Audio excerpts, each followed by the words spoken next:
ever told this story on this podcast about the dead girl blanket? I don't think so. So we were at a campground, like a regular campground. And when we got there, there was a tent with stuff sort of neatly stacked with it, but there was nobody there. And it was like a pretty nice tent. And there was some clothes that were my size, and I was very poor at the time.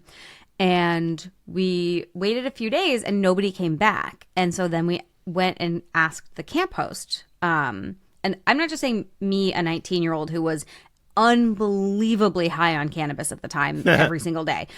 My parents were involved in this. My father, who was an active law enforcement officer at the time, was involved in this caper. So we went and asked the camp host, and we were like, what's the deal with this campsite here?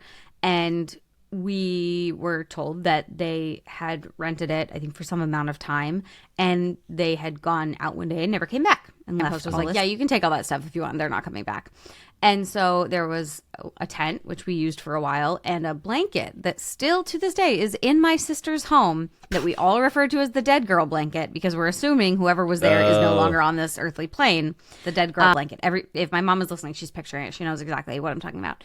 And that's at least 20 years ago. Am I doing my math right on that? Yeah. Yeah. No. Yeah. Maybe a little less, yeah. Mm-hmm.